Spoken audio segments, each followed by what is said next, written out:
Ya estamos la mayoría y ya son 15, entonces yo creo que ya podríamos empezar. Sí, así es. Ok. Buenos días, compañeros. ¿Me escuchan?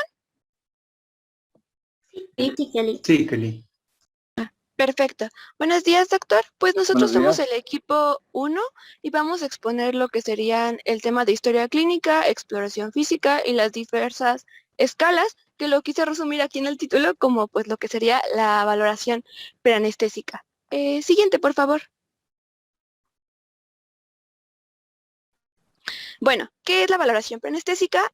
La ASA lo define como ese proceso de evaluación clínica que va a preceder a lo que es la administración de cuidados anestésicos para procedimientos quirúrgicos y no quirúrgicos. Esta va a tener como objetivos obtener lo que es la información acerca de lo que serían los antecedentes personales patológicos de nuestro paciente. Con esto nos permite también valorar lo que sería el riesgo perioperatorio y también con esta va a poder determinar lo que sería un plan anestésico.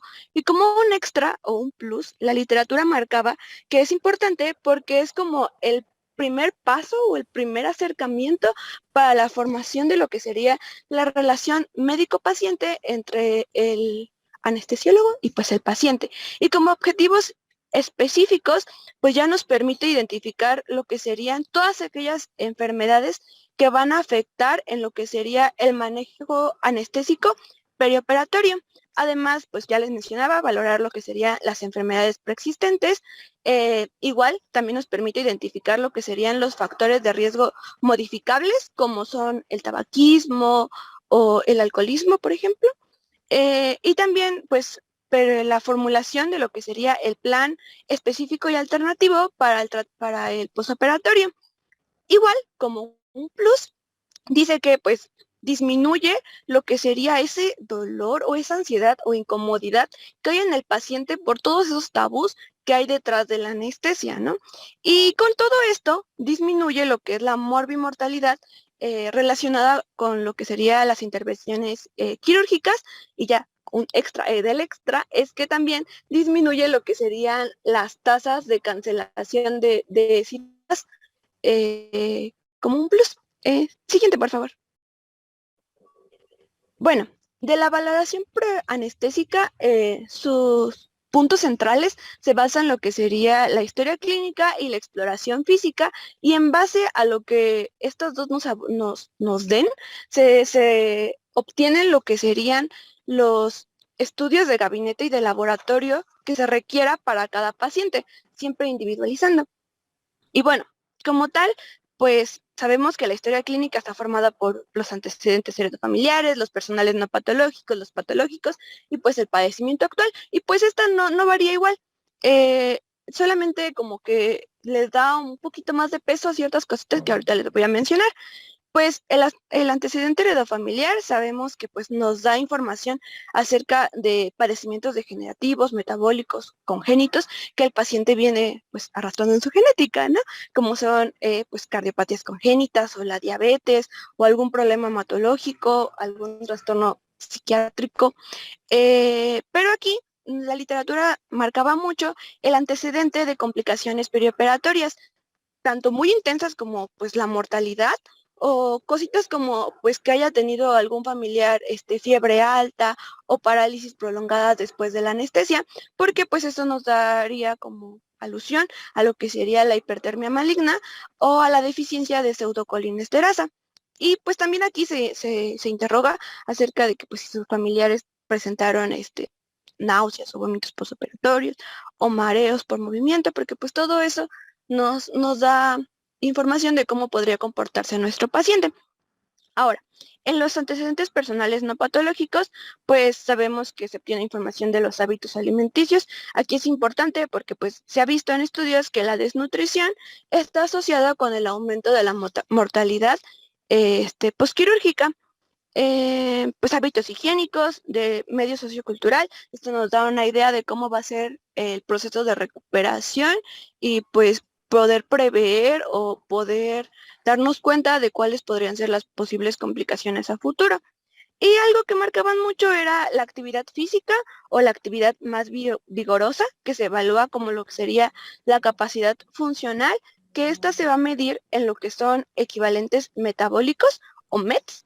Y pues aquí lo único que se le pregunta como que al paciente es como cuáles son las actividades más vigorosas, por así decirlo, que ha realizado como en las últimas 2 semanas.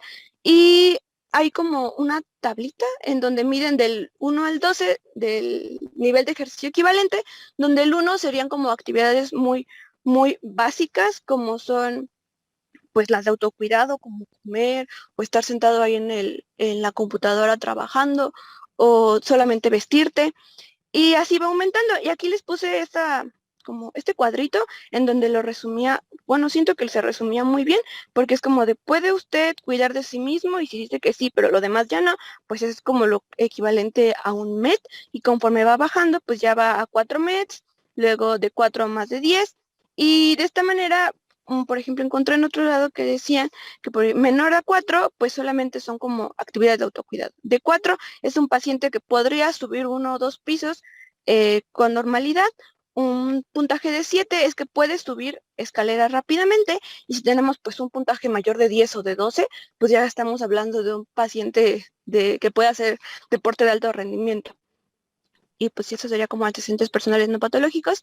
En los patológicos, pues aquí bueno, siempre nos importan las enfermedades previas, pero pues aquí también le vamos a dar muchísimo peso, en donde pues tenemos que saber cuál es el tiempo de evolución que se ha tenido con ese diagnóstico, cómo es el seguimiento hacia el tratamiento que se le ha dado. No es lo mismo cuando pues, nos ponemos a pensar en un paciente diabético con diagnóstico de hace 2 años que se cuida en su alimentación, a un paciente de hace 20 que le vale gorro su tratamiento, ¿no? Si ya hay presencia de complicaciones. Ahora, si aquí mencionaban que, por ejemplo, si tienes el expediente o puedes acceder a esa información, pues ya te basas en esa y complementas con la historia, pero pues si no, nos vamos a basar en purita historia clínica. Y también aquí nos importan lo que serían los fármacos usados previamente. Literatura de Estados Unidos decía que pues recomendaba que si se puede, se tenga la lista de medicamentos, en donde se especifiquen dosis, tiempos de consumo, qué tipo de medicamentos, si hay presencia de suplementos o terapias alternativas, porque muchas veces, por ejemplo, ha visto que se ha asociado a los suplementos con alteraciones hepáticas. Entonces esto ya nos podría dar un indicio que se tiene que buscar tal vez ahí un perfil hepático, ver qué onda, cómo anda funcionando el hígado. Aquí también es importante, pues serían los quirúrgicos previos, sería pues cuándo fue, o sea, la fecha, si hay, qué tipo de anestesia se ocupó, si se sabe obviamente, si hubo complicaciones relacionadas con la anestesia, ya sea reacciones alérgicas o algún aumento de temperatura ya normal, cualquier cosilla así. Igual si hubo alguna hemorragia normal, si se necesitó la presencia de transfusiones anteriormente. Y también enfatizaban mucho lo de las toxicomanías, o sea, pues drogas, alcohol, tabaquismo, en donde pues vamos a preguntar qué tipo de droga, con qué frecuencia, cuándo fue la última vez que se consumió. En el caso del alcohol, por ejemplo, si siempre se llegaba al estado de embriaguez o no, o sea, la intensidad de esta. y el tabaquismo. Aquí vamos a ser muy enfáticos en el número de cigarrillos al día, por cuánto tiempo de años se ha consumido, para de esta manera calcular lo que sería el índice tabáquico, que pues aquí les dejo la formulita y los diferentes valores. ¿Y por qué es importante? Porque decía que pues a mayor índice tabáquico, pues hay un mayor riesgo de complicaciones pulmonares durante la cirugía. Y también hay algo que se me pasaba, perdón, es la presencia de SAOS, del síndrome de apnea obstructiva del sueño, porque esto nos podría, nos puede traer algunas alteraciones en el posoperatorio. Entonces, si el paciente refiere que ronca o vemos que está gordito y así, pues entonces ahí empezar a tener ahí cuidado. Siguiente, por favor. Bueno, y el padecimiento actual o el motivo de consulta, tanto, bueno, quirúrgica, porque se le va a realizar la cirugía, todo el antecedente que se tenga sobre ello, o el porqué del procedimiento, y pues toda la semiología que esta implica, ¿no? Y pues, como siguiente es el interrogatorio por aparatos y sistemas. Aquí decía que pues de preferencia es general, o sea, de todos los sistemas, porque nos permite de esta manera ver si no hubo o si no hay algunas afecciones que no hayan sido diagnosticadas previamente, ¿no? Y qué tal si pues con esto podemos dar un manejo ya sea preoperatorio, postergar la cirugía, o las interconsultas, o pues el tratamiento posterior. Pero que si no, de preferencia, o bueno, sobre todo se tiene que hacer en hincapié en aquellos órganos y sistemas que puedan tener alguna implicación directa en lo que sería la farmacocinética o el comportamiento de la anestesia, como es el caso de corazón, el sistema respiratorio, renal, en lo que sería el hígado y pues el hematológico por las hemorragias.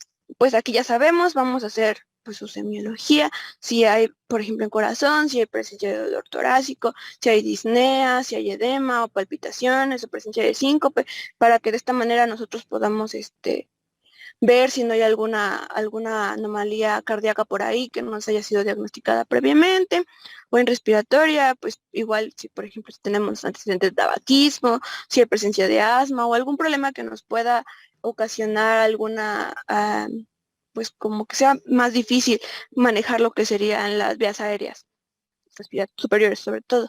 En el caso de pues hepático, o bueno, en el caso sí, hepático, vemos si no hay alguna hepatopatía previa o hay ictericia o una hepatitis que haya tenido por ahí. Sabemos que el hígado pues no solo tiene impacto a nivel de la farmacocinética normal o el comportamiento de los fármacos, sino que pues también podríamos tener una repercusión a nivel de la coagulación.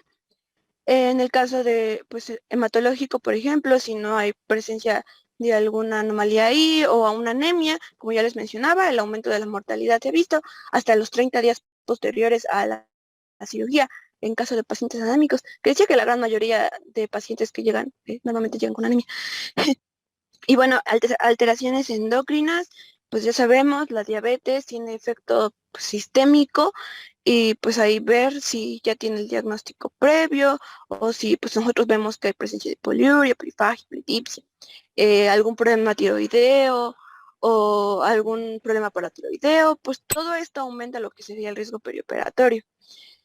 En el neurológico, por ejemplo, más que nada nos vamos a enfocar en la presencia de convulsiones, de paresias, de parestesias, si hay presencia de migraña o hay alguna lesión nerviosa previa, o si se consumen antidepresivos o anticonvulsivos. Y en el caso de renal, pues nicturia, poliuria, disuria, hematuria, enfermedad renal. Hay que recordar que en base a lo que encontremos sería el enfoque en las pruebas de laboratorio que nosotros le vamos a dar para que pues no estemos pidiendo pruebas por mayor.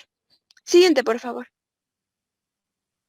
Y pues ya la exploración física, bueno, encontré que como mínimo se tiene que evaluar lo que es la vía aérea, el examen cardiopulmonar y el registro de signos vitales. Pero que, pues, o sea, esto sería como con básico, de pues una auscultación cardiopulmonar, una exploración neurológica básica, lo de la evaluación de las vías respiratorias Y también vamos a verificar lo que sería el estado de las vías de acceso vascular, con la prueba de Allen también, y las zonas de punción para la anestesia regional. Aquí, ay Dios, esto es pues como que lo básico, pero que si no, se hace la exploración física, o sea, si se puede, es una exploración física completa, igual vamos a empezar de cefalocaudal, y aunque encontré en un artículo en el que decían que de preferencia se podía comenzar con lo que sería la exploración de las vías respiratorias superiores, porque pues sabemos que necesitamos controlarlas. O sea, el objetivo de aquí va a ser identificar aquellos factores que podrían dificultar el adecuado manejo de estas, como por ejemplo, pues si se necesita una intubación endotraqueal o el uso de la bolsa mascarilla, pues entonces necesitamos saber si no va a haber algo que nos dificulte ahí ese proceso. Entonces, aquí les pongo lo que serían los factores de ventilación difícil que encontré, que decían que pues los pacientes con obesidad, o sea, con un índice de masa corporal mayor a 30, en el caso de los hombres que tengan barba porque no permiten el adecuado sellado de lo que sería la mascarilla, la edentación o alguna cosa ahí en los dientes, por ejemplo, encontré que la dentadura postiza, que haya los dientes flojos o hay una mala conservación, porque estos pueden salir, son los que más fácil pueden salir lastimados al momento de una intubación. La presencia de SARS otra vez, y en general un paciente mayor a 55 años podría ser considerado como un factor de ventilación difícil. Pero encontré otra literatura en la que nos pone como que todas las cositas que tenemos que explorar a nivel de vías respiratorias, al menos en superiores, que sería el rango de movilidad cervical, la distancia del cartílago tiroides al mentón, la apertura de la boca, el estado de los dientes que ya se los dije, la capacidad de protrusión de la mandíbula y la presencia de la barba. Para esto, o para hacer esta exploración, se han creado muchísimas clasificaciones que decían que como solitas, o sea, en individual, no te dan gran valor pronóstico, pero que ya en conjunto, pues hacen como que match y ya queda mejor. Entonces, por ejemplo, aquí ya les pongo lo que es la clasificación de Malampati, en la cual pues nos vamos a basar en lo que vemos, que sería pues el tamaño de la lengua y qué estructuras visibles hay de la faringe cuando el paciente abre la boca mientras se encuentra sentado pues enfrente de ti. Entonces, esto se va a dividir en 4 grados, que son los que les pongo aquí. El grado 1, pues aquí vamos a poder ver todas las estructuras, o sea, el paladar blando, el duro, los pilares anteriores y posteriores de las amígdalas, la presencia de la úvula, y pues esto nos va a dar un valor de que la intubación podría ser, o bueno, va a ser sencilla. En el caso del 2, pues aquí la lengua va a ocultar lo que son los pilares de las amígdalas y una partecita de lo que es la úvula. Y en el 3 solamente vamos a ver lo que sería el paladar blando y el duro, y en el 4 solamente vamos a ver lo que sería el paladar duro. Y pues esto nos va a dar una idea de que la vía respiratoria podría ser desafiante, pero para eso también se tiene que complementar con las siguientes pruebas. Siguiente, por favor. Bueno, ya tenemos aquí las pruebas que serían la clasificación de Patil-Aldrete, como ya les mencioné, saber la distancia entre el mentón y la tiroides era importante, y pues eso se trata. La clasificación de Patil-Aldrete es la distancia tiromentoniana. Esto se va a hacer con el cuello en extensión, y pues vamos a medir la distancia que hay entre el mentón y lo que es el borde superior del cartílago tiroides. Normalmente tenía que ser, bueno, encontré ciertas literaturas que decían que era mayor de 6 centímetros, pero en esta clasificación el grado 1, que es el normal, sería mayor de 6.5, el grado 2 es de 6 a 6.5 y el grado 3 es menor a 6 centímetros. También tenemos lo que sería la distancia esternomentoniana, se basa en lo mismo, la distancia que hay entre el borde superior del esternón y el mentón, y se divide en 4 grados a partir del 13 y va bajando de 1 en 1. Tenemos lo que sería la distancia interincisiva, que no es otra cosa más que la apertura bucal. Normalmente, o de preferencia, para que sea de fácil acceso, tendría que ser mayor de 3 centímetros. Y pues aquí está su diferente clasificación, los divide del 1 al 4, y siendo la máxima 3 y la grado 4 el menor de 2 centímetros. Y ya por último tenemos lo que sería la clasificación de Bell-House-Door, en donde vamos a evaluar lo que sería la capacidad de movilidad o bueno, de extensión, flexión de la articulación atlanto-occipital y normalmente va a ser de 35 grados. Y ya dependiendo a eso, si vemos que hay una disminución de la movilidad de 1/3, sería grado 2. Si hay de 2/3, sería un grado 3. Y si hay una limitación completa, sería un grado 4. Y ya en base a lo que nos dieron todas estas cosas de exploración física y anamnesis, pues ya nos permitiría determinar lo que serían las pruebas complementarias, que es el siguiente tema que va a abordar mi siguiente compañera. Muy bien. Bueno, yo les voy a hablar sobre los exámenes del laboratorio. Como sabemos, todo paciente que se va a someter a un procedimiento quirúrgico con anestesia va a necesitar de una evaluación preoperatoria. Esta es importante para el proceso quirúrgico. En la mayoría de las veces, la evaluación clínica suele ser suficiente para establecer el riesgo perioperatorio y así determinar los factores de riesgo del paciente. Estos pueden ser susceptibles de modificaciones durante el periodo cercano a la intervención y puede ser sin necesidad de recurrir a exámenes de apoyo o también a interconsultas con especialistas. Estos exámenes preoperatorios por lo regular van a aumentar los costos en la salud y casi nunca cambian significativamente la morbimortalidad perioperatoria. Y el objetivo de estos estudios va a ser buscar la evidencia existente en relación a los exámenes preoperatorios, los cuales llamamos de rutina, y realizar una recomendación de fácil aplicación para el cirujano general y el subespecialista. Dentro de estos estudios vamos a encontrar el hematocrito hemoglobina. Se piensa que la solicitud de estos debe realizarse cuando exista una historia sugerente a síntomas de anemia crónica, patologías de base que pudieran producir sangrado y o anemia crónica y riesgos quirúrgicos importantes de hemorragia mayor, ya sea intra o postoperatoria, en los cuales es vital tener este estudio. Pues en la actualidad no existe ninguna guía o recomendación que avale el uso rutinario de estos estudios como examen preoperatorio, ya que en la mayoría de los pacientes no se encuentran alteraciones y en los pacientes que se encuentran alteraciones son un bajo porcentaje y se ve que no podría haber cambios en la conducta preoperatoria o intraoperatoria. Y por otro lado, pues la hemoglobina no cambia el plan anestésico o detecta nuevas patologías.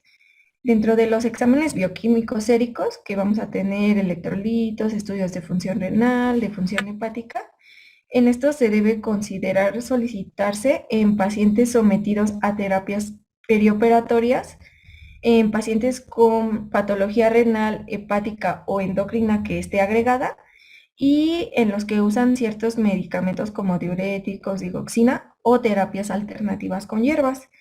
Y el examen de orina, que este está indicado solo en procedimientos urológicos muy específicos o cuando hay una sintomatología de una infección urinaria. El examen de coagulación, donde entran los tiempos de protomina, de coagulación, tiempo parcial de tromboplastina, recuento de plaquetas, entre otros. Estos deben considerarse en algunas condiciones clínicas como el tipo y la invasibilidad del procedimiento y en pacientes con antecedentes de sangrado, con terapia anticoagulante, quimioterapia o una patología renal o hepática agregada. El objetivo de solicitar estos exámenes es encontrar algún trastorno de coagulación, el cual pudiera aumentar el riesgo del sangrado perioperatorio.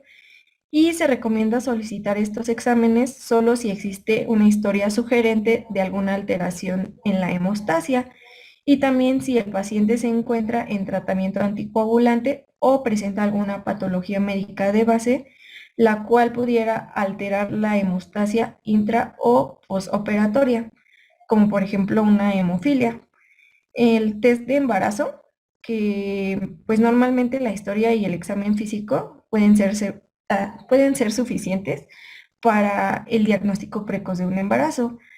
Y aunque no hay apoyo científico suficiente que demuestre que la anestesia sea perjudicial para el embarazo, pues este test tiene como prioridad no buscar anormalidades, sino un diagnóstico que podría cambiar la conducta quirúrgica y anestésica en el paciente, el cual pues está cursando con un embarazo inicial. Y pues como muchas veces en la historia clínica y el examen físico son inespecíficos para determinar un embarazo en periodos tempranos, pues se realiza esta prueba. Y el test de VIH, que este puede solicitarse cuando el paciente pertenece a un grupo de riesgo, ya sea que sea drogadicto, que sea homosexual, que haya tenido transfusiones, que padezca hemofilia, que haya tenido hemodiálisis, entre otras cuestiones. Y este es importante que se cuente con el consentimiento del paciente, si no, no se puede realizar. Se recomienda que se realice un electrocardiograma de rutina en pacientes de edad avanzada, pero esto pues no es obligatorio. Esto es en pacientes mayores de 65 años de edad. Y esto es debido a que ya que pues al menos un cuarto de estos pacientes pueden padecer de infartos asintomáticos.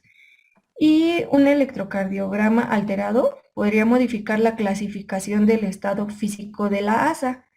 Y además este nos va a permitir tener un examen basal en caso de que haya complicaciones cardiovasculares en el periodo postoperatorio inmediato. Sin embargo, la ASA sugiere que no se utilice este examen solo, bueno, que no se utilice el criterio de la edad avanzada para realizar este examen, sino también a solicitud de existencia de enfermedades cardiovasculares y pulmonares, estas que sean pues previas a la cirugía, y también factores de riesgo cardiovasculares del paciente y tomando en cuenta el tipo de cirugía al que éste se va a someter. Y la glucosa sanguínea, que es conocido como glicemia elevada, y esta especialmente cuando está sobre los 180 miligramos sobre decilitro, ya que esta va a aumentar la morbimortalidad en el periodo perioperatorio y también nos puede prolongar la estancia hospitalaria, existiendo un significativo aumento de riesgo a infecciones de herida operatoria y a falla cardíaca en el postoperatorio inmediato. Por lo tanto, pues la recomendación actual es solicitar una glicemia en ayunas preoperatoria en pacientes mayores de 75 años, también en pacientes con historia sugerente a diabetes mellitus que no esté diagnosticada y o usuarios con medicamentos que pueden llegar a alterar la glucosa sanguínea. También en caso de pacientes diabéticos ya diagnosticados, la literatura nos recomienda solicitar hemoglobina glicosilada plasmática por sobre una glicemia en ayunas aisladas. Esto porque nos va a permitir evaluar mejor el control glicémico de los últimos meses. Y por último, pues la radiografía de tórax. La recomendación actual es realizar una radiografía de tórax solo si hay síntomas o signos cardiopulmonares de reciente aparición, o ya sea si existe alguna condición clínica de insuficiencia cardíaca y o pulmonar significativa. La radiografía de tórax podría estar alterada en pacientes de edad avanzada, considerando mayores de 65 años, en pacientes fumadores crónicos, en pacientes con infección del tracto respiratorio reciente, en enfermedad obstructiva crónica y enfermedades cardíacas crónicas. Bueno, la literatura menciona que múltiples estudios han desarrollado la escala de utilidad de realizar pruebas preoperatorias para la detección de patologías. Y la Sociedad Española de Anestesiología, Reanimación y Terapéutica del Dolor nos da 5 recomendaciones. La primera, que es no mantener niveles profundos de sedación en pacientes críticos sin una indicación específica, terapéutica específica. La 2, que es no realizar una radiografía de tórax en menores de 4 años con bajo riesgo anestésico, o sea que pertenezcan a los grupos ASA 1 o ASA 2, que ahorita les hablo de eso. Y la 3, que es no realizar de manera sistemática pruebas preoperatorias en cirugía de cataratas, salvo que la indicación esté basada en la historia clínica o en la exploración física. La 4, que es no programar una cirugía electiva con riesgo de sangrado en pacientes con anemia, hasta haber realizado un estudio diagnóstico y un tratamiento adecuado. Y la 5, que es no realizar pruebas de laboratorio, ya sea hemograma, bioquímica, estudios de coagulación, en pacientes sin enfermedad sistémica, o sea que pertenezcan al grupo de ASA 1 y ASA 2, y esto previo a cirugías de bajo riesgo con pérdida estimada de sangre mínima. En el caso de los pacientes sanos ASA 1, se recomienda la guía para la realización de pruebas preoperatorias. Y aquí les puse una tablita en donde nos maneja la edad y el sexo, varones y mujeres. Y viene que la edad de menos de 45 años en mujeres se recomienda hacer un electrocardiograma y en mujeres se recomienda el electrocardiograma, el test de embarazo, la hemoglobina, el hematocrito en periodo fértil. En pacientes de 45 a 65 años, igual en varones, un electrocardiograma y en mujeres el electrocardiograma, la hemoglobina y hematocrito y el test de embarazo. Y en mayores de 65 años, la hemoglobina, el hematocrito, el electrocardiograma, la creatinina, la glucosa y la radiografía de tórax, mientras que en mujeres pues es prácticamente lo mismo. Y se tienen como indicaciones específicas, como las que les puse aquí abajo, que en obesos y fumadores mayores a 20, bueno, que fuman más de 20 cigarrillos al día, y estos de cualquier edad, se recomienda realizar una radiografía de tórax. Y en bebedores que consumen más de 500 mililitros al día de vino o gramos equivalentes de alcohol, se recomienda hacer estudios de coagulación, plaquetas y el GGT. Bueno, ahora les voy a hablar sobre la valoración del riesgo anestésico. Se han desarrollado múltiples escalas de clasificación de riesgo perioperatorio. Sin embargo, la que es más utilizada es la de la Sociedad Americana de Anestesiología. Esta clasificación solo valora el estado físico del paciente previamente a la cirugía, y esto es independientemente del tipo de cirugía y del resultado de las pruebas complementarias. Las características más importantes de esta escala son que no tiene en cuenta la edad del paciente, sino las morbilidades que éste presenta. También no tiene en cuenta el tipo de cirugía a la que éste va a ser sometido. No tiene en cuenta ningún valor analítico ni pruebas funcionales que puedan realizarse al paciente en la valoración preoperatoria. Y este nos va a aportar una valoración cualitativa del riesgo anestésico, no una valoración cuantitativa del riesgo quirúrgico global. Y pues aquí les puse unas tablitas en donde nos menciona que el grupo de riesgo ASA 1 va a tener una condición física de un paciente sano, salvo por el motivo de la cirugía, y su situación funcional va a ser que puede subir un piso de escaleras o caminar 2 manzanas sin disnea. No va a tener ansiedad o va a ser mínima respecto a la cirugía, y pues un ejemplo es un paciente completamente sano, y la mortalidad va a ser menor del 0.03%. En el ASA 2 la condición física va a ser una enfermedad sistémica leve o moderada, la cual no va a tener limitaciones funcionales, y este va a poder subir un piso de escaleras o caminar 2 manzanas, pero tendrá que detenerse tras finalizar el ejercicio. El ASA 1 con ansiedad importante o medio, y van a entrar aquí también las embarazadas en el tercer trimestre. Pues ejemplos de ellos son pacientes con enfermedades sistémicas bien controladas como la hipertensión, la diabetes, el EPOC leve, el asma, obesidad, epilepsia, anemia moderada, entre otras. Y su mortalidad va a ser del 0.2%. En el grupo de ASA3, la condición física va a ser una enfermedad sistémica grave y esta lleva a tener una limitación funcional. El paciente puede subir un piso de escaleras o caminar 2 manzanas, pero deberá detenerse durante la realización del ejercicio.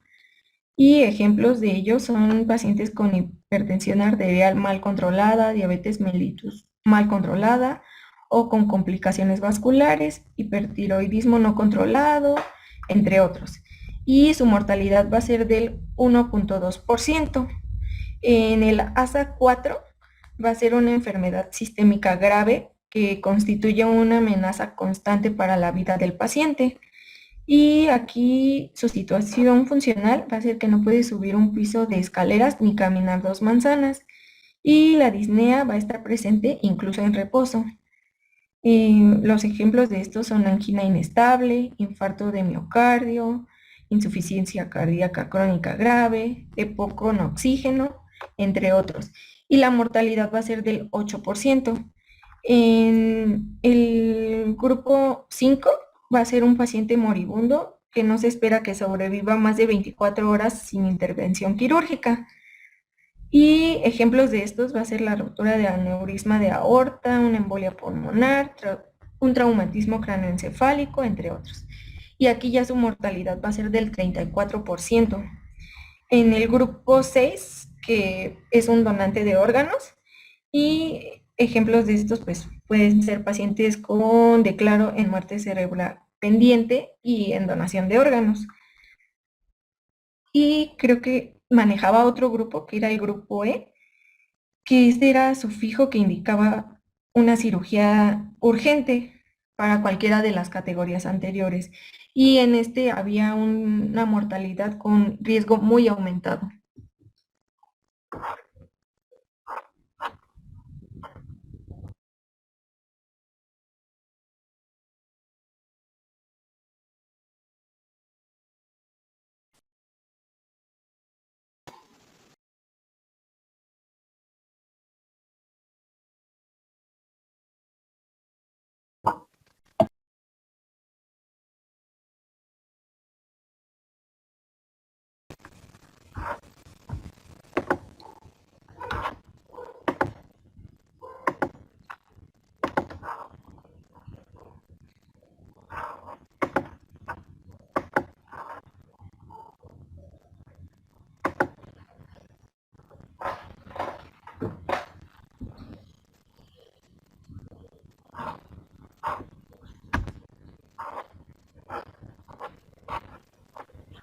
Hola, buenos días. ¿Me escuchan? Sí, buenos días. Buenos días. Bueno, creo que ya estamos conectados la mayoría, ¿no? ¿Podemos continuar? Ya estamos 15, entonces si quieres, dale. Vale. Bueno, vamos a hablar sobre la valoración de riesgo cardíaco. Y esta es importante, ya que las complicaciones cardiovasculares constituyen uno de los riesgos más importantes de los pacientes sometidos a cirugía no cardíaca. Aproximadamente en el 30% de los casos se presenta como comorbilidad de lo cardiovascular. Y para esto vamos a tomar varios aspectos que, bueno, antes de la clasificación que me parecieron interesantes, como es el caso de la anamnesis, que pues aquí vamos a especialmente debe interrogarse sobre patologías coronarias, clínica anginosa o insuficiencia cardíaca, clínica de estenosis aórtica o enfermedades arteriales periféricas. Seguido de la tolerancia al ejercicio, que aquí la valoración del estado funcional cardíaco tiene valor pronóstico, ya que los pacientes con buena situación funcional tienen un menor riesgo de complicaciones cardiovasculares. Y también, bueno, vamos a ver la parte de exploración física, que debe incluir la toma de tensión arterial en ambos brazos, la exploración de los pulsos carotídeos en búsqueda de soplos, la auscultación pulmonar, la palpación abdominal y el examen de extremidades en busca de edemas o signos de enfermedades vasculares arterial periférica, el hallazgo de signos exploratorios de insuficiencia cardíaca, estenosis aórtica o enfermedades vasculares periféricas.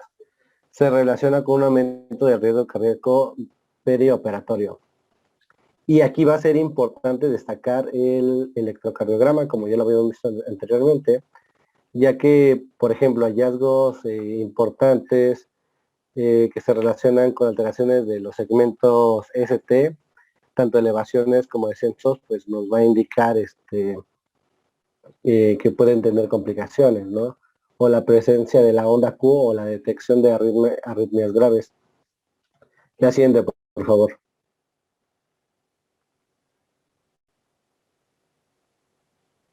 Y bueno, aquí vemos la primera tabla que es sobre predictores clínicos de riesgo cardíaco perioperatorio, en el cual vamos a ver los predictores clínicos de riesgo cardíaco, de riesgo mayor, ¿no?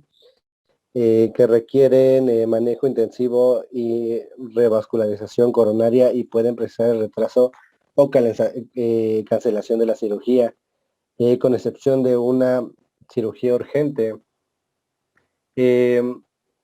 Estos datos se van a dividir, como ya lo vimos, en mayores, se van a dividir en otros predictores clínicos, y pues hablando de los mayores, vamos a hablar que si uno de estos factores está presente, el manejo intensivo del mismo obligado, siendo necesario el retraso o la suspensión de la cirugía prevista, salvo una urgencia mayor, como ya lo había comentado.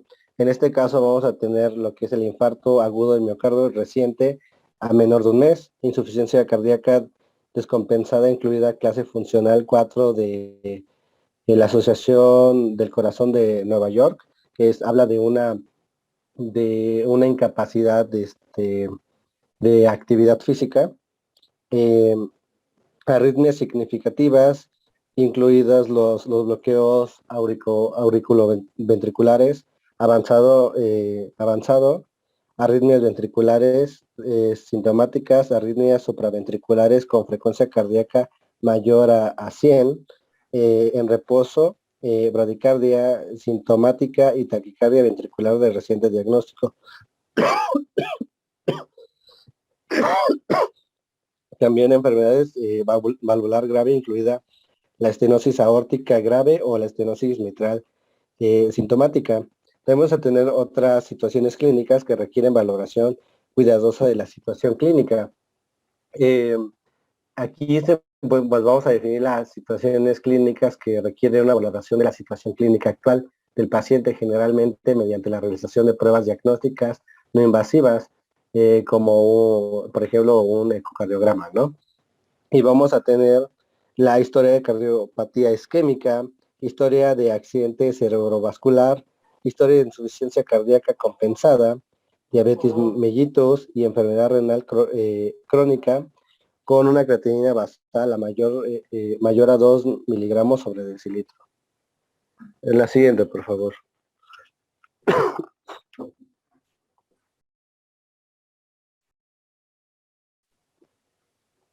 Bueno, aquí también vamos a tener una tabla en cual habla sobre el riesgo asociado al tipo de cirugía.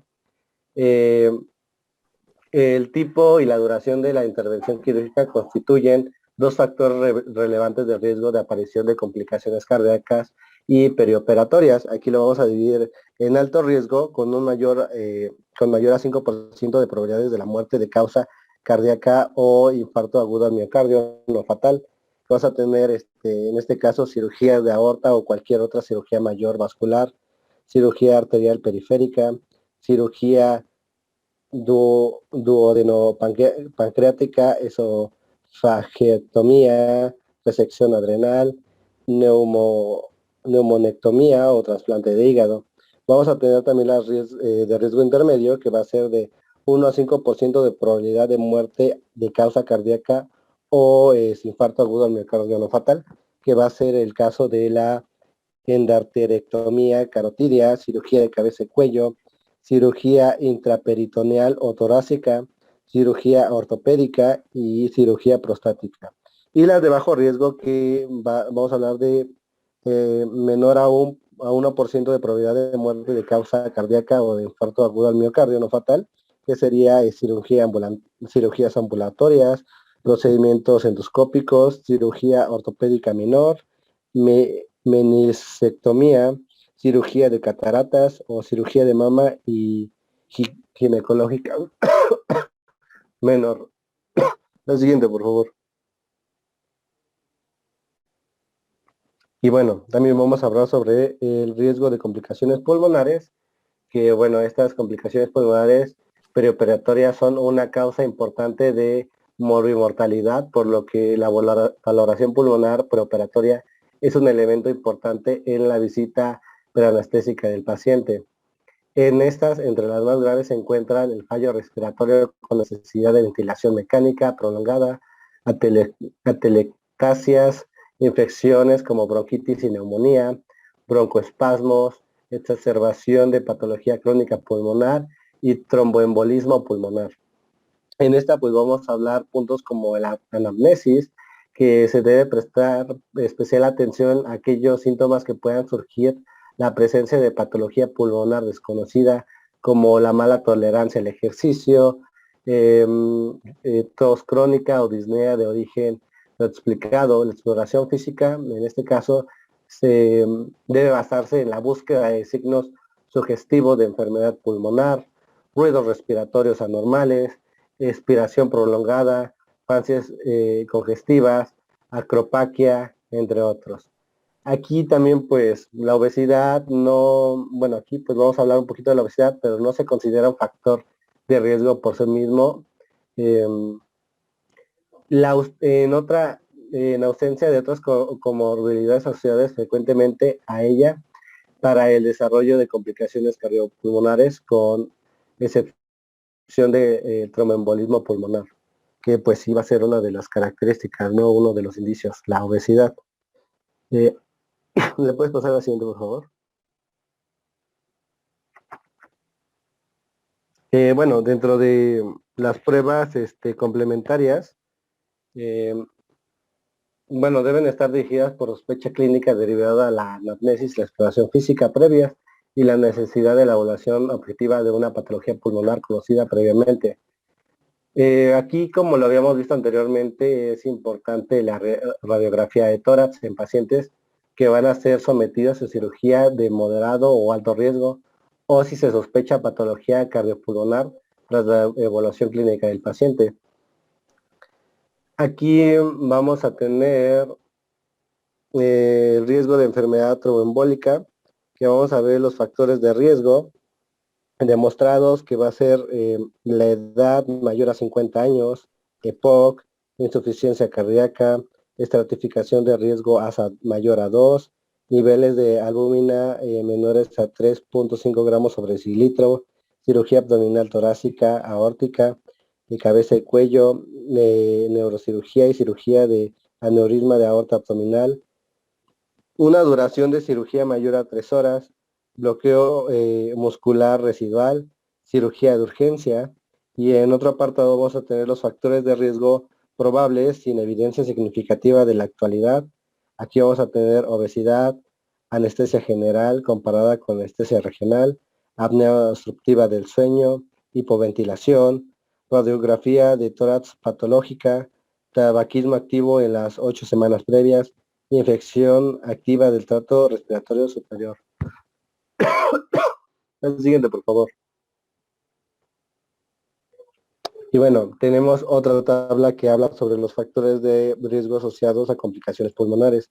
Aquí lo vamos a dividir en bajo riesgo, que sería una cirugía menor en pacientes menores a 40 años sin factores de riesgo.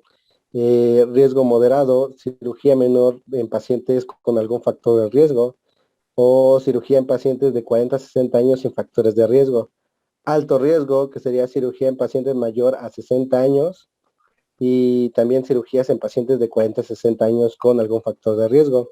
Muy alto riesgo, que sería la cirugía en pacientes de mayor a 40 años con múltiples factores de riesgo, cirugía de cadera o rodilla, politraumatizado grave o lesión de médula espinal. Y pues dirán, ¿cuáles son los factores de riesgo? Pues bueno, para los factores de riesgo tenemos la edad avanzada, cáncer, enfermedad tromboembólica venosa, previa obesidad, insuficiencia cardíaca, movilidad disminuida o presencia del estado de hipercoagulabilidad, como por ejemplo el déficit de proteína C. La siguiente, por favor. Y bueno, creo que por nuestra parte sería todo. ¿Alguna duda del tema?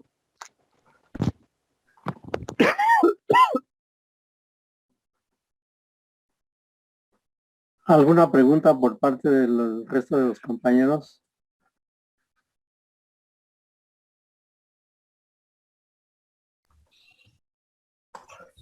Doc, yo sí tengo una pregunta, pero es más, bueno, no sé, se me ocurrió ahorita que estábamos viendo lo de historia clínica, que mencionaba que teníamos que indagar sobre consumo de ciertos medicamentos, incluso de hierbas. Y pues aquí en México es muy, muy, muy común que las personas tiendan a tomarse tés, infusiones, recomendado que por el curandero, por la vecina, entre otras cosas. Entonces, como me surgió la duda de con qué plantas nosotros tendríamos que tener como mucho cuidado o indagar casi hasta de manera específica si se consumen para evitar que haya algún riesgo por anestesia.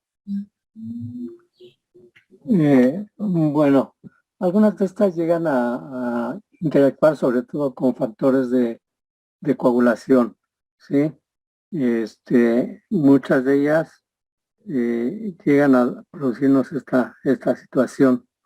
Aunque te diré, no es algo frecuente en estos últimos tiempos, ¿sí? Ya que con toda esta batería de exámenes de laboratorio que estamos solicitando, pues nos vamos a dar cuenta en qué sitio del metabólico está alterado, ¿sí? Podemos mencionar, por ejemplo, lo que decían en un principio acerca de los exámenes de laboratorio. ¿Para qué nos sirve todo lo que es el hematocrito y la hemoglobina? Bueno, pues acuérdense que el transporte de oxígeno pues es por medio de la hemoglobina. Si tenemos una hemoglobina baja y el tipo de cirugía que vamos a realizar, esperamos un sangrado mayor a 500 mililitros, pues sí vamos a comprometer ese transporte de oxígeno. Amén de que en un momento dado se pueden presentar complicaciones, ya sea en el transanestésico o en el transoperatorio o en el postoperatorio. Como acaba de suceder todos los días, nos encontramos con algún caso en donde suceden estas situaciones. Por ejemplo, les puedo comentar antier de una paciente que se somete a una colestectomía, donde todos los estudios previos estaban dentro de lo normal, ¿sí? Y termina la cirugía y ya cuando estaban colocando los apósitos para cerrar, cubrir la herida, cubrir la sonda en T que se le pone al paciente, el compañero residente se da cuenta de que hay sangre, no es bilis lo que está drenando a través de la sonda en T, ¿sí? Sino que es sangre y sangre fresca. Entonces, pues rápidamente entran y ya se había acumulado en el abdomen alrededor de 1.500, 2.000 mililitros de sangrado. Entonces, esta paciente, aunque hubiera tomado alguna de estas, vamos a suponer que hubiera tomado algunas de estas hierbas y todo eso, ¿no? Pues ya no influyeron tanto en la evolución de su padecimiento, sino ya como una complicación quirúrgica, ¿sí? Entonces, pues de ahí que básicamente todos estos exámenes debemos tomarlos en cuenta para saber cómo va a evolucionar nuestro paciente y sobre todo saber el sangrado aproximado que va a ocurrir en una cirugía sin ningún incidente, ¿sí? Entonces, cirugías de vesícula, cirugías de cadera, donde se espera en vesícula un sangrado. Actualmente por la laparoscopía los sangrados son aproximadamente de unos 10, 20 mililitros, imagínense. por medio de la laparoscopía. Un sangrado en una cirugía de cadera, una prótesis total de cadera, un sangrado aproximado con una buena hemostasia que se debe prever al ir haciendo la incisión, pues tenemos que el sangrado no puede ser mayor a 300, 400 mililitros, ¿sí? Pero aquí sí viene algo muy importante en esto en cuanto al sangrado. En ocasiones, pues ya hicimos nuestra valoración preanestésica y calculamos que el sangrado va a ser importante o que tiene alteraciones ya este paciente. Vamos a poner un ejemplo. Una paciente embarazada con preeclampsia severa, ¿sí? Que ya tiene alteraciones en los factores de coagulación y se va a realizar una cesárea. La cesárea en sí, una cesárea normal, tiene un sangrado aproximado con todas las pérdidas permisibles hasta de unos 700, 800 mililitros, ¿sí? Con lo que se va en la placenta, con lo que el sangrado que se produce por la incisión en el útero. Entonces, pero si ya tenemos alteraciones previas, bueno, pues entonces de factores de coagulación debemos en la valoración preanestésica fijarnos sobre todo cuántas plaquetas tiene. Muchas de esas pacientes con preeclampsias llegan a sufrir alteraciones de disminución en la producción de plaquetas, disminución de los factores de coagulación. Entonces debemos de tener, por ejemplo, un kit de plaquetas. Vamos a suponer que nos reportan 60,000 plaquetas, ¿sí? Todavía está dentro de un límite inferior bajo para poder ingresar a quirófano, pero necesitamos tener a la mano ese kit de plaquetas, que son más o menos 10 unidades de concentrados plaquetarios, que calculando por cada uno un aporte aproximado de 10,000 plaquetas, pues vamos a estar aportando teóricamente unas 100,000 plaquetas. Y las 60 que tiene, pues ya tiene más de 160,000, más el consumo que se haga en el transoperatorio. Vamos a suponer que la paciente va a quedar con 100,000 plaquetas y todo eso lo podríamos corroborar con un examen de control postoperatorio, ¿sí? Entonces, esto es lo que vemos en algunos pacientes en cuanto al sangrado. Y en cuanto a las hierbas que mencionabas, pues te digo, generalmente no lo tomamos así en cuenta en un 100%, ¿sí? Para el manejo de nuestros pacientes, ¿sí? Sí, doctor, gracias. Sí. En cuanto a las presentaciones, por ejemplo, en la valoración o en el interrogatorio de la historia clínica, pues ahí sí debemos fijarnos exactamente cómo está nuestro paciente, investigar todo, como lo mencionaron, desde el punto de vista respiratorio, metabólico, cardíaco. Esto es muy importante. Y también va a ser muy importante esta valoración preoperatoria en el paciente programado, ¿sí? Donde con toda la calma y todo el tiempo se pueden solicitar todos los exámenes de laboratorio del gabinete previos para hacer una valoración. También tomar en cuenta si va a ser cirugía cardíaca, cirugía no cardíaca, si va a ser cirugía de urgencia o cirugía programada. Cuando se trata de cirugía de urgencia, el paciente debe ingresar al quirófano en las condiciones en que se encuentre. Aunque generalmente cuando esto sucede, el paciente llega a admisión o a urgencias del hospital y de ahí se toman se toman todos los productos para enviarlos al laboratorio y ya lo podemos pasar directo al laboratorio, al quirófano, perdón, en las condiciones en que se encuentre. Sobre la marcha se nos van reportando pues todos los valores de cada uno de los exámenes, ¿sí? No podemos esperar si el paciente está sangrando o si el paciente trae una lesión, por ejemplo, penetrante de tórax, de abdomen. No sabemos qué órgano esté lesionado, las condiciones clínicas del paciente, si está consciente, ¿sí? Si está soporoso, la coloración de sus tegumentos.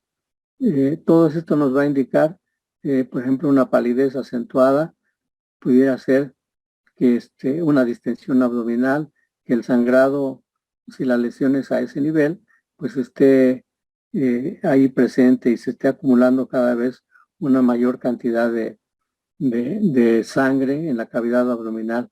Esto igualmente pues, nos van a dar los signos vitales, ¿verdad? El paciente, a pesar de que se le estén administrando soluciones, pues va a mantenerse hipotenso, va a estar taquicárdico, va a estar diaforético, va a estar pálido. Todo esto nos va a indicar que es necesario pasarlo en las condiciones en que se encuentra. Muchas veces nos llegan pacientes en tan malas condiciones, sí, que llegan casi en paro ahí al quirófano. Pero para entonces, bueno, pues ya desde urgencias se han tomado las medidas necesarias para mantener sus signos vitales y en el quirófano, bueno, pues ya es competencia del anestesiólogo mantenerlo estable o llevarlo a una estabilidad hemodinámica para que el cirujano pueda trabajar. En ocasiones, pacientes, por ejemplo, con lesiones igualmente de tórax que involucran el pericardio y el mismo corazón, si el sangrado es ahí a ese nivel, siempre es activo, siempre está continuo. Si es en pericardio, pues se va a llenar y se va a producir un tamponade y con el consiguiente paro cardíaco. Entonces, todas estas valoraciones anestésicas en estos pacientes, incluso no nos vamos a detener a escribir cómo lo estamos viendo. Tenemos que verlo rápidamente y haciendo notas breves o una nota en algo que tengamos a la mano, y cuáles son las condiciones en que se encuentra, la hora en que lo estamos recibiendo, ¿sí? Con qué iniciamos su tratamiento y ya una vez que lo hayamos estabilizado, pues haremos todas las notas correspondientes. Ahí si no, ahí los papeles pueden esperar. Y cada uno de nosotros, pues a medida que vamos viendo a este tipo de pacientes, pues vamos tomando esa habilidad para recordar en qué condiciones está cada paciente. Está el compañero residente o si hay algún otro residente junto con nosotros, bueno, pues uno de ellos se va a encargar de ir tomando o haciendo las notas correspondientes de lo que se le va haciendo, ¿sí? Porque esto, como decíamos ayer acerca de la anestesia en el aspecto legal, es muy importante, porque si es un caso médico legal, en un momento dado llegan a solicitar la revisión de todo el expediente.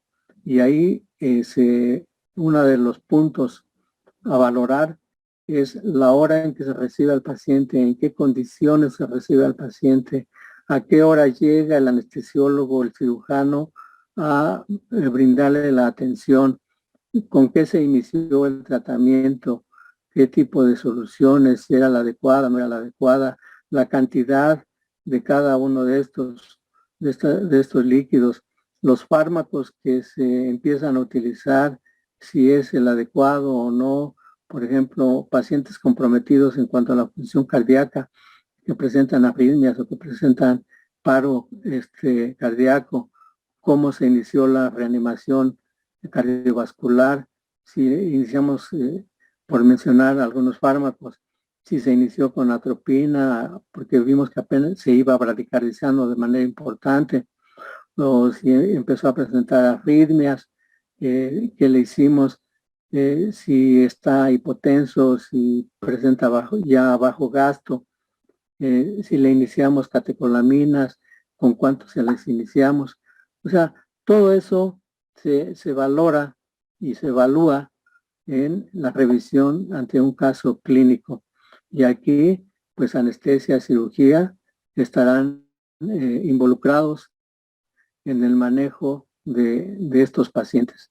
Entonces, no es extraño que de manera pues, frecuente, sobre todo por el tipo de hospitales a donde me desenvuelvo en este momento, que es urgencias de trauma de Joco, pues ahí llegan muchos de estos casos y es frecuente que el cirujano esté siendo llamado a declarar.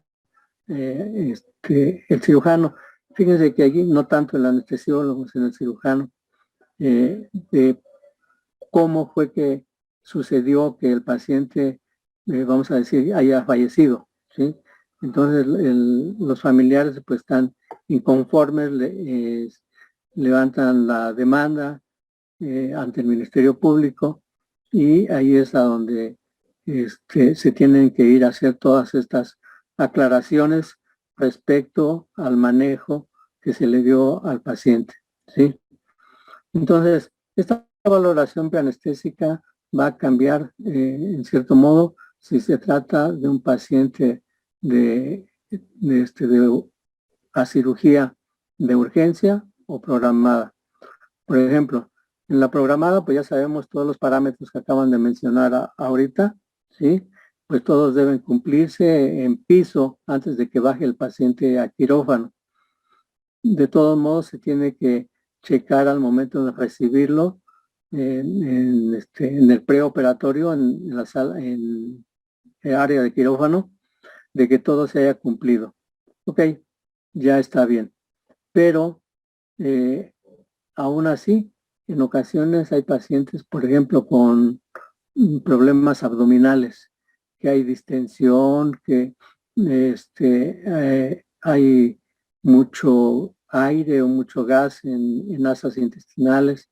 En ocasiones llega a suceder que estamos ya durante la inducción, ya para intubar al paciente, y hay regurgitaciones, ¿sí?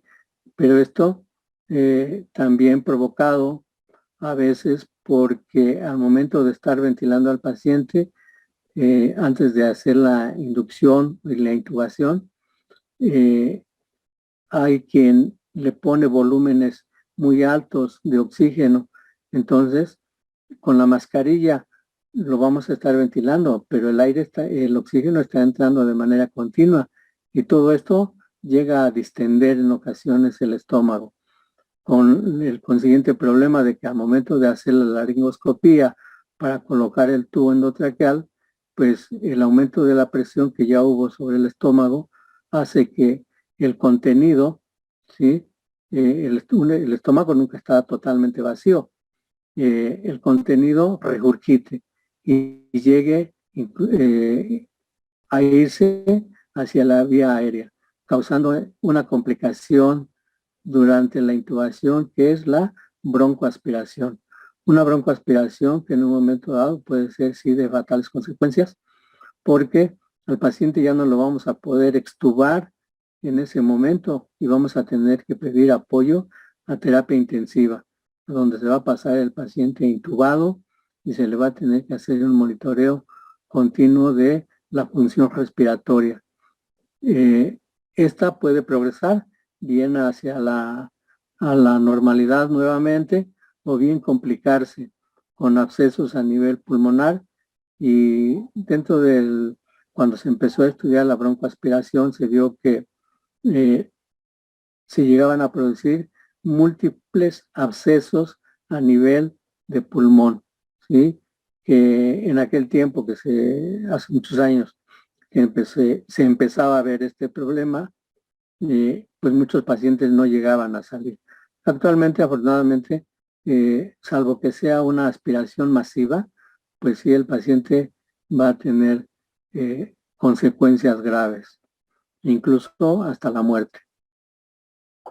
Entonces, esto son algunas situaciones que se deben tener en cuenta en esta valoración preparatoria y sobre todo al inicio de nuestra técnica anestésica. Y aquí no es únicamente con la anestesia general donde podemos tener estos problemas, sino también con la anestesia regional. En pacientes, por ejemplo, la paciente embarazada a quien se va a realizar una cesárea. En ocasiones, pues todas ellas llegan igual de urgencia a admisión porque ya tienen un trabajo de parto establecido, ya traen alguna dilatación avanzada, pero el producto todavía está en un segundo o tercer plano, pero hay datos de sufrimiento fetal.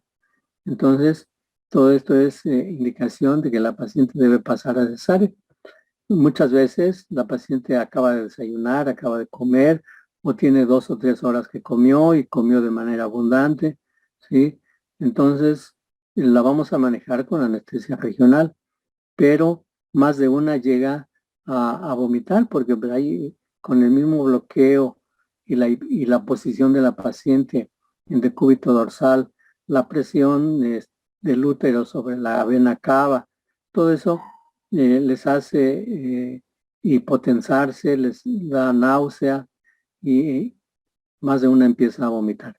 Entonces ahí el anestesiólogo debe estar pendiente y estar vigilando de manera continua para evitar estas situaciones. Tenemos que en ocasiones poner a la paciente con su cabeza de lado para que vomite, ¿sí? Hay que asistirlas, si no existe, como les digo, este riesgo de broncoaspiración. Entonces, todas estas situaciones debemos preverlas en la valoración preanestésica, ¿sí? De los exámenes de laboratorio, bueno, en cuanto al examen físico, el examen físico sí es muy importante, sobre todo por las clasificaciones en cuanto a la valoración de la vía aérea, como mencionaba la compañera hace un momento. Esa valoración de Malampati, de Patil-Aldrete y interincisiva. Todo eso debe valorarse, debe anotarse y sobre todo la exploración física en cuanto al hábitus exterior. Si es un paciente obeso, si es un paciente con cuello corto, ¿sí? Si es un paciente ya adulto mayor que tiene problemas de movilidad del cuello, ¿sí? Hace poco, por ejemplo, tuve una cirugía de un paciente al que se le hizo una prótesis se le colocó una prótesis de cadera, pero era un paciente con un padecimiento de artritis reumatoide y su cuello estaba totalmente rígido, no se podía ni flexionar ni hiperextender, que es lo que necesitamos para hacer una intubación, hiperextender levemente el cuello. Entonces, pues ahí la alternativa es una anestesia regional para ese tipo de cirugía. Pero con este padecimiento degenerativo, con este padecimiento crónico de artritis, pues todos esos espacios interespinosos pues están prácticamente sellados, ¿sí? Y es muy difícil la entrada. Pero pues afortunadamente logró bloquearse, se colocó la dosis subaracnoidea, se le colocó el catéter y pudimos operarlo. Pero si no, pues habría que utilizar ya los aditamentos que hay, que en ese hospital donde estaba en ese momento no contaban con ellos para poder intubarlo. Tratar de intubar a ese paciente en esas condiciones con el equipo mínimo como es el laringoscopio, hoja curva, hoja recta, los conductores que se ponen dentro de la sonda, habría sido prácticamente imposible, ¿sí? Pero pues estaba la alternativa en este caso de la anestesia regional y de esa manera se puede hacer. El riesgo para estos pacientes pues siempre es muy, muy elevado, ¿sí? Y así como mencionaban, por ejemplo, en la clasificación de la ASA, que vamos a complementarla, porque aquí la que mencionaron ustedes, pues fue la clasificación de la ASA desde el punto de vista funcional, ¿sí? De nada más de actividad física, pero todo esto hay que adaptarlo hacia el padecimiento del paciente y de esta manera nos va a dar los mismos valores, pero tenemos otros puntos a considerar para darle un ASA 1, un ASA 2, hasta un ASA 5, ¿sí? Entonces, pero seguramente todo esto lo vamos a seguir viendo. Podemos decir que desde el punto de vista funcional, pues sí está bien como lo mencionaron. Siguiendo con lo de la valoración del sangrado, de los exámenes de laboratorio, todo eso, pues igual debemos fijarnos en los tiempos de coagulación, ¿sí? Sobre todo por el sangrado que va a ocurrir durante el transoperatorio. Tiempo de protrombina, tiempo parcial de tromboplastina, el INR, que no debe ser mayor de 1.1 o 1, ¿sí? Ya que eso sería indicativo de sangrado. En ocasiones vamos a tener pacientes a los que sabemos que se les va a transfundir o que debemos de tener paquete globular en el laboratorio, en el banco de sangre, porque esperamos un sangrado mayor a 500 mililitros o mayor a, y ya de ahí se puede ir a la cifra que ustedes gusten. Pacientes, por ejemplo, aquí entra mucho la religión, algo que no mencionaron en los antecedentes personales no patológicos, ¿sí? Es muy importante porque muchos pacientes, de acuerdo a su religión, pues no permiten que se les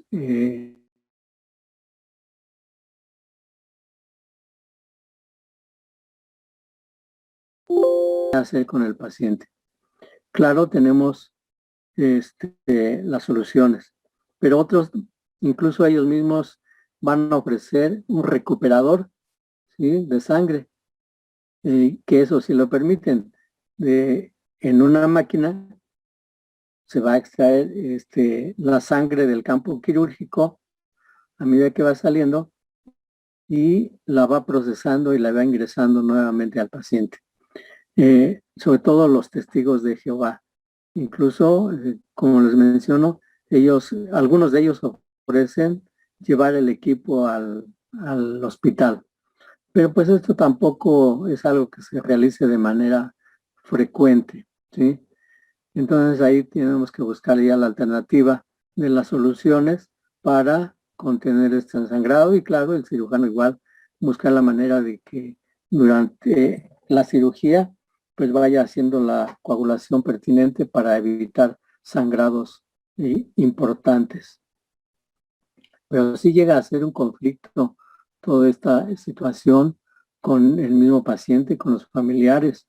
En una ocasión tuvimos una paciente allí en el hospital de Gineco 3 de la Raza, que se le iba a hacer una cesárea, era testigo una histerectomía, era una testigo de Jehová, su hemoglobina era baja, ya ven los sangrados por problemas uterinos, cuando hay miomas y todo eso, pues hay sangrados que duran muchos días y por consiguiente, pues la paciente está con hemoglobinas muy bajas. Entonces aquí se le proponía o se le avisaba que era probable que se transfundiera. Pues no, puso el grito en el cielo y no quiso operarse y ya pues empieza el diálogo con ellos. Nunca tratar de convencerlos, sino que nada más que entraran en razón de que pues, la necesidad en un momento dado de ser transfundido por mantener a salvo su integridad física.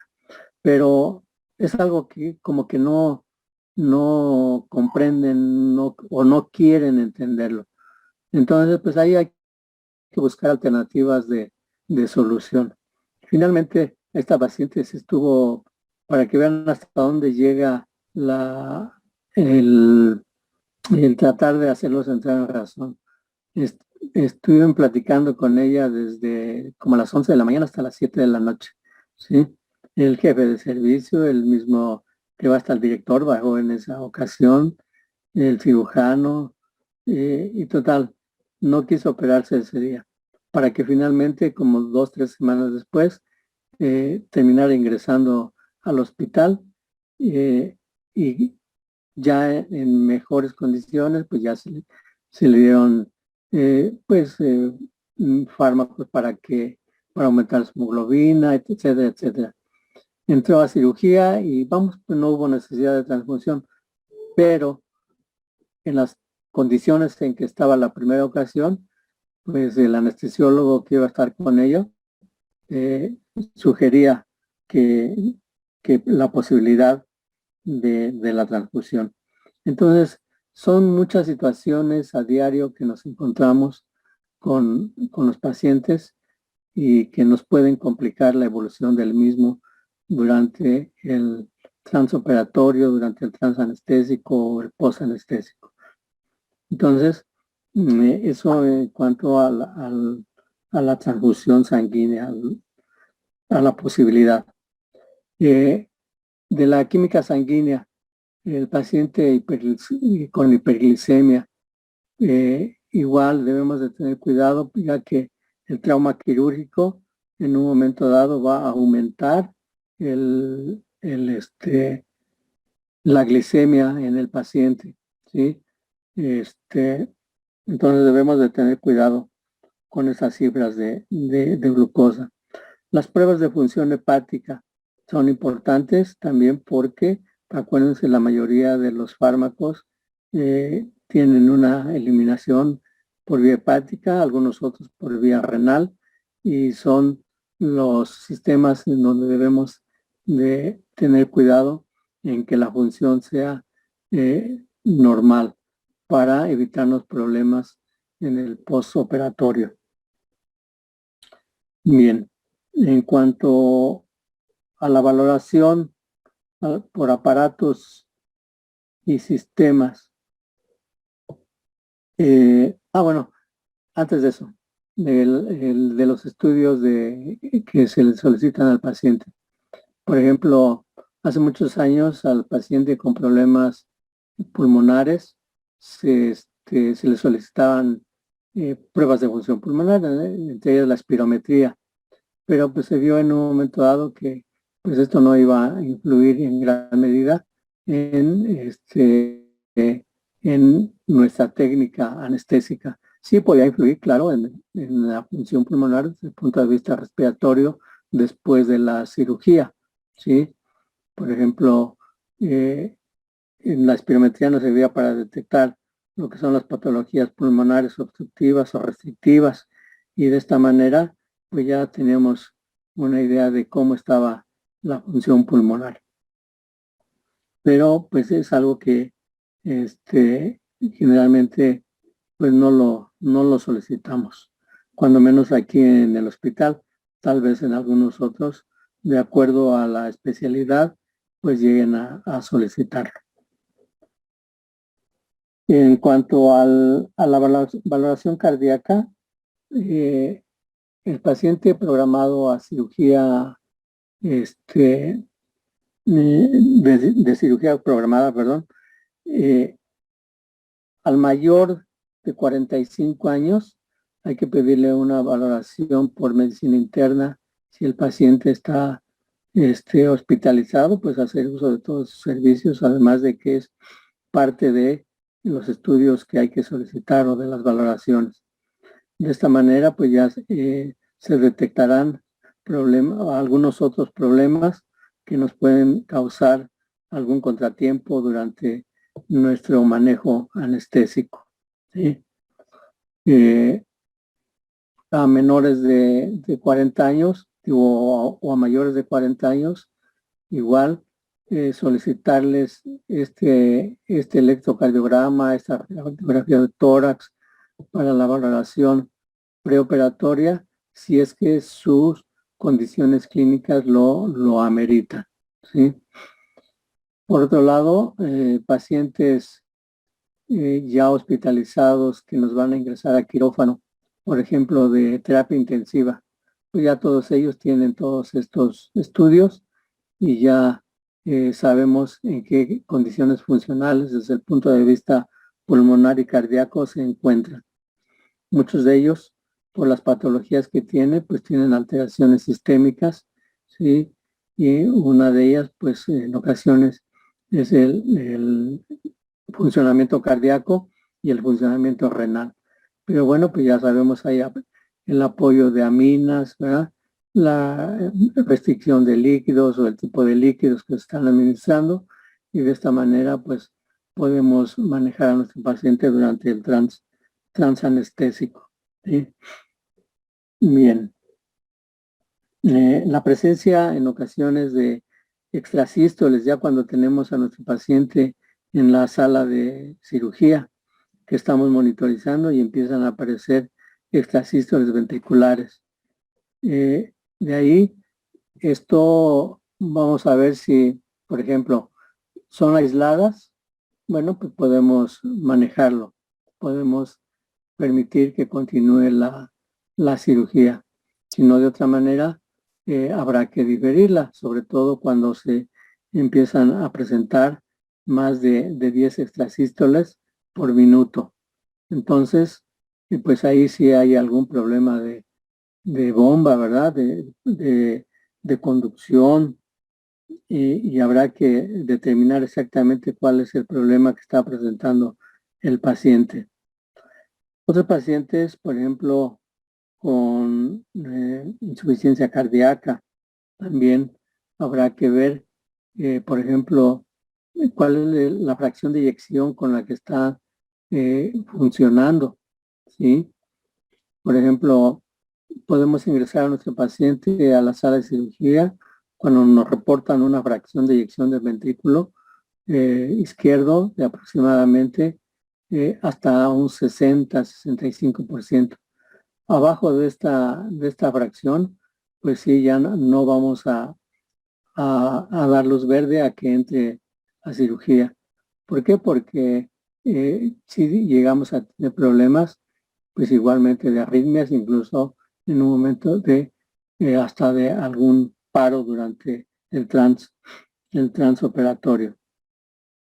Entonces habrá que tener cuidado con todo esto. En cuanto a la función respiratoria ya durante el transanestésico, debemos de tener cuidado sobre todo en cirugías laparoscópicas. Acuérdense que en este tipo de cirugías se insuflan grandes cantidades de CO2 al abdomen, y esto nos va a hacer una compresión mecánica sobre pulmón. Entonces ahí igual vamos a tener problemas si es que existe alguna patología pulmonar o alguna patología cardíaca que no ha sido detectada o que no ha sido bien tratada previamente. Entonces, son aspectos importantes. En cuanto a la enfermedad tromboembólica, pues debemos saber que o ustedes saben más bien, que una estasis venosa, ¿sí? Tiene el riesgo de formar émbolos y causar una trombosis, ¿sí? A distancia. Entonces, de ahí, los pacientes que entran con a quirófano, no por nada se les pone el vendaje en las extremidades inferiores o unas medias de compresión, ¿sí? Para evitar esta estasis venosa. Pero pues sucede que en ocasiones los envían con ese vendaje, pero pues casi nada más para que no tengan frío los pacientes, porque de compresión en ocasiones no llega a tener nada. Pero bueno, habrá que colocárselas, luego ya será decisión del anestesiólogo de acuerdo a los antecedentes del paciente, si lo deja así o hace un reajuste de la misma. Entonces, pues son todos estos factores que debemos de tomar en cuenta para la evolución satisfactoria de nuestros pacientes. Ya lo mencionaremos más adelante cuando veamos lo de intubación endotraqueal, ¿sí? Cómo lo hacemos, qué tipo de cuellos, qué material vamos a utilizar para poder intubar al paciente. Pacientes con antecedentes de apnea obstructiva del sueño, pues son esos pacientitos obesos, ¿verdad? Cuellos muy gruesos, lenguas muy grandes y que incluso llegan hasta, no necesariamente tienen que operarse para tener algún problema, sino que en ocasiones hasta en su misma casa y llega a suceder que se llega a obstruir esa vía aérea, entran en paro cardíaco y llegan a fallecer, así nada más por esta situación. Entonces, pero si ya hacemos una valoración previa de todo esto, pues ya sabremos cómo manejar a estos pacientes. ¿Sí? ¿Alguna pregunta?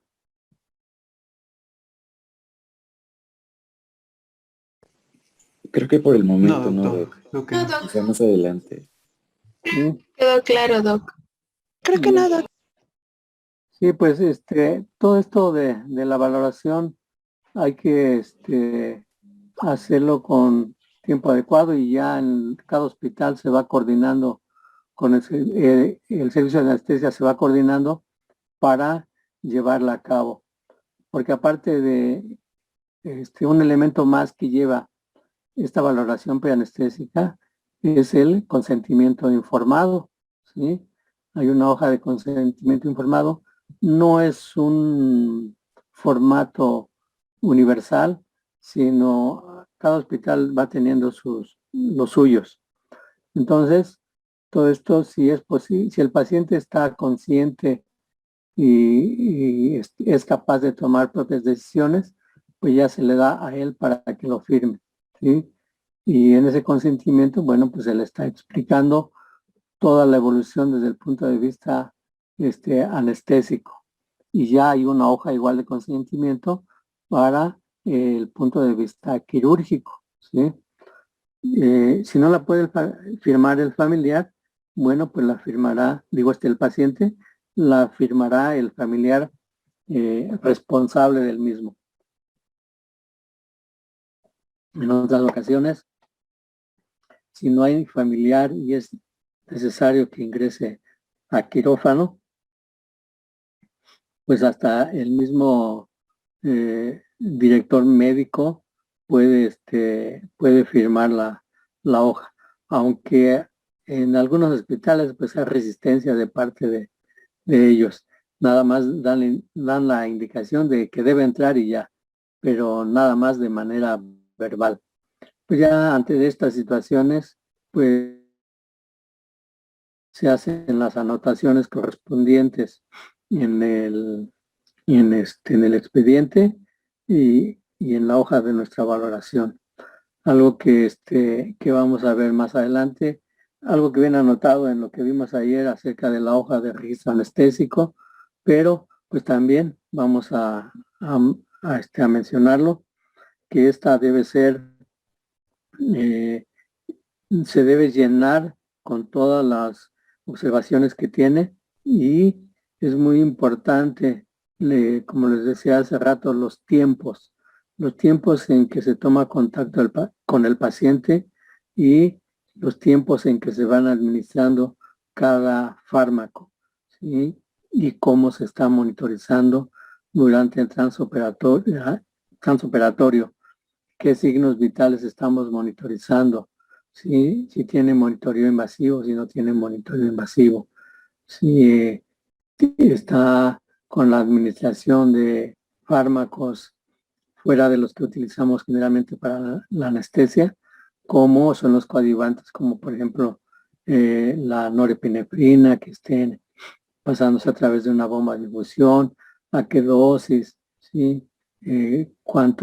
A qué dosis por minuto o a cuántos mililitros por hora. O sea, todo eso debe ser anotado en la hoja de registro anestésico. Ahí mismo anotar las soluciones que se están administrando, la cantidad de cada una de ellas, hacer nuestro balance de líquidos, cuánto ha sido de egresos, cuánto ha sido de ingresos, cuál ha sido el balance total, ¿sí? Hacer hincapié en el sangrado que ha tenido durante la cirugía, y eso va a depender mucho del tipo de cirugía que se esté realizando. Entonces, son muchos aspectos los que hay que tener en cuenta para que nuestro expediente, nuestras notas, nuestras hojas de registro anestésico estén completas, ¿sí?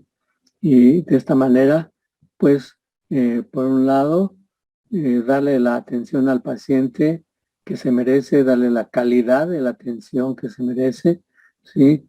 Y que no nos falte nada en el expediente que pudiera en un momento dado involucrarnos en un problema médico legal. Por ejemplo, les voy a comentar uno que sucedió. Un anestesiólogo, no les voy a decir en qué hospital, un anestesiólogo llegó a la sala de labor, ¿sí? Y le pone un bloqueo para analgesia obstétrica a la paciente, pues estaba en trabajo de parto. Entonces llega, le pone el bloqueo subaracnoideo con las dosis que él siempre utilizaba, le pone el catéter y como no sé qué le pasaría, no llevaba todo su equipo, todas sus cosas, y una vez que coloca el bloqueo, le dice a la enfermera que va al quirófano por sus cosas, ¿sí? Por su caja de trabajo. Y como el área de tococirugía al quirófano está a una distancia como de unos 60 metros, 60, 70 metros, llega el anestesiólogo al quirófano y atrás de él llega corriendo la enfermera, que algo le pasó a la paciente, ¿sí? Que no respira. ¿Cómo que no respira? Y viene de regreso el anestesiólogo. En ese tiempo había una remodelación de áreas y los médicos de terapia intensiva estaban en una parte del área de tococirugía. Entonces ya cuando llega el anestesiólogo, ya un intensivista la está intubando, pero con el consiguiente problema de que cuánto tiempo estuvo en paro, cuánto tiempo estuvo sin recibir oxígeno, ¿sí? Entonces, pues ya rápidamente la recuperan en cuanto a función cardíaca, y ya está el obstetra ahí, rápidamente la meten al quirófano, sacan al producto, porque pues hay sufrimiento fetal, logran sacarlo vivo, ¿sí? Y la señora con daño cerebral pasa a terapia intensiva, ¿sí? Y en 2 días fallece la paciente. Y como a la semana fallece el bebé. Entonces, aquí viene ese aspecto médico legal que mencionábamos. Al momento de hacer la revisión de la hoja de registro y de la nota pre y trans y post anestésica, pues hay muchas deficiencias, Entonces, pues ahí la responsabilidad total de lo que sucedió, pues fue del anestesiólogo. Entonces, cada vez, y claro, como llegan a fallecer tanto la mamá como el bebé, pues ya viene la demanda, ya vienen las investigaciones y pues es un problema ya bastante serio para el anestesiólogo. Se hace ya en toda la serie de investigaciones, pero aquí también hay una deficiencia en cuanto al cómo se llevan a cabo estas investigaciones. Si se denuncia un hecho como esto, pues la investigación debe ser de manera inmediata, ¿no? cómo está el área física, qué es lo que se investiga, cómo está el área física, con qué equipo se encuentra, si cuenta con lo necesario, y luego pues ya la actuación del anestesiólogo. Pero eso no lo hacen en los días en que sucede esto, sino ya lo hacen hasta como 3 meses después, que llegan los peritos a ver el área física. Pero para entonces, como les mencionaba, el hospital estaba en remodelación, pues ya cada área estaba a donde debía ser, y donde se llevó a cabo el bloqueo, pues ya el escenario era totalmente diferente.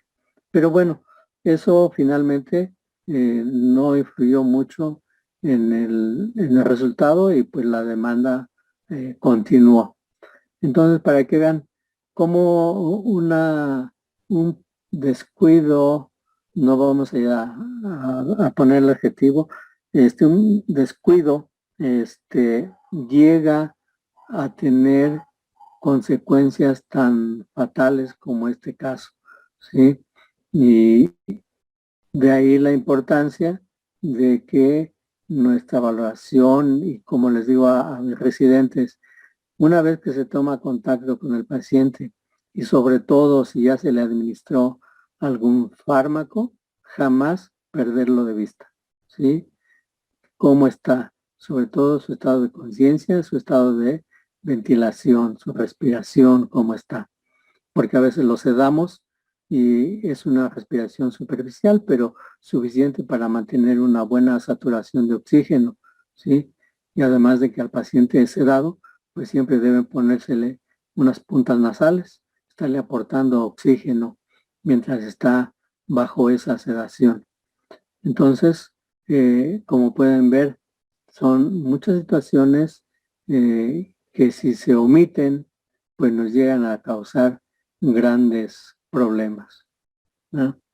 Entonces, la valoración preanestésica es algo muy, muy, muy importante que debemos tomar en cuenta y hacer todas las anotaciones correspondientes para evitarnos algún contratiempo, ¿verdad? Muy bien. ¿Alguna pregunta?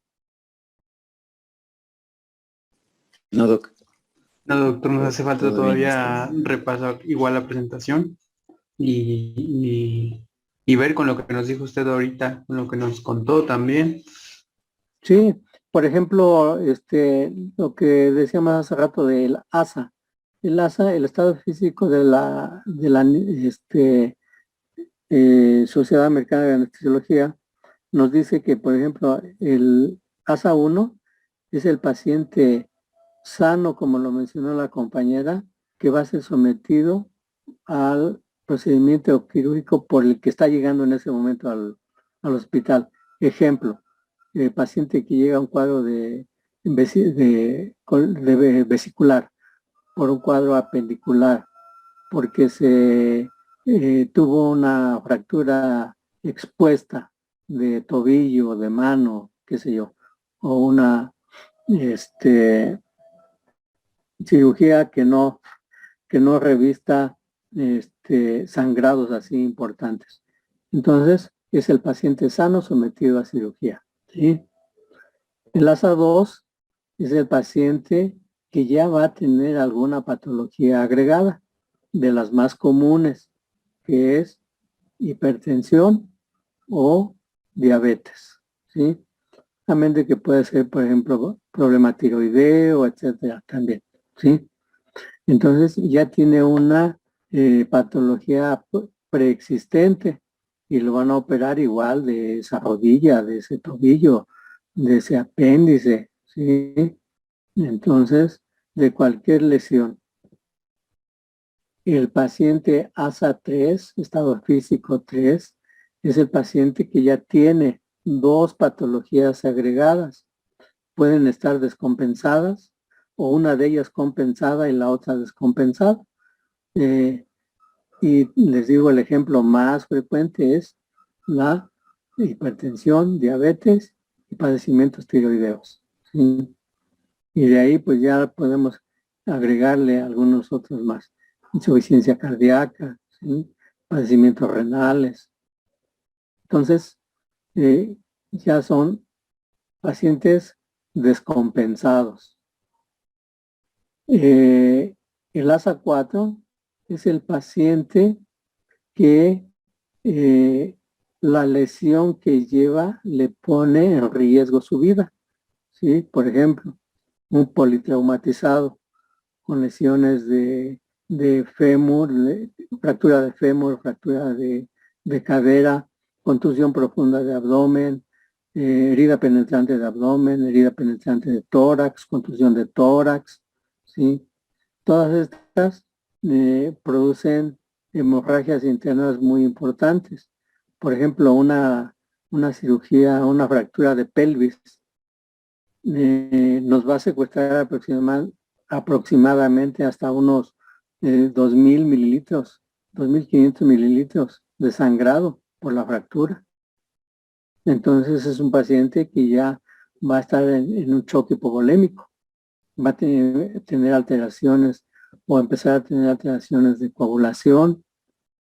Entonces es el ASA4, es el paciente con un padecimiento que pone en riesgo su vida. Y el ASA5 es el paciente que se espera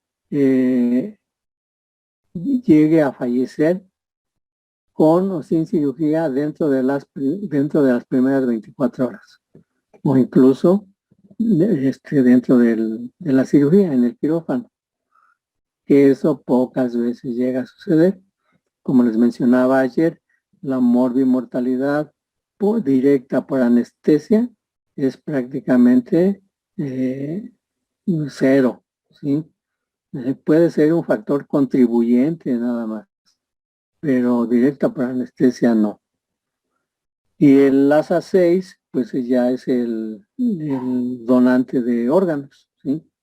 Y ahí pues sí, pacientes, y ya la donación de órganos se da con el paciente que tiene el diagnóstico de muerte cerebral, como mencionaban, pero que debe tener todavía un aporte de aminas mientras están tomando los productos. Llámese córnea, piel, hueso, ¿sí? Hígado, riñón, corazón. Ayer precisamente tuvimos uno aquí en el hospital, ¿sí? Con donación de córneas, de hueso, de hígado y de riñón. Entonces, esa es la clasificación de la ASA, ¿sí? Ya adaptado o traspolado a las patologías, ¿sí? Entonces, a eso hagan una revisión para que les quede claro. Y si no, mañana, si hay alguna duda respecto a lo que vimos el día anterior, pues ya lo comentamos. ¿De acuerdo? Sí, doctor. Sí, lo que está perfecto. Bueno. Entonces, si ya no hay preguntas. ¿Ya no? Creo que no, doctor. No, doctor, parece que no. Bueno, entonces ya. Todo claro, doc. ¿Perdón? No escuché lo último. Creo que decía que todo quedó claro. Ajá, fue Celso. Ahí está, ya contestó. Muy bien. Bueno, pues entonces nos vemos mañana. Sí, doctor. Sí, doctor, doctor. Muchas gracias. Muchas gracias. A ustedes. Gracias, Buenos doctor. días. Gracias.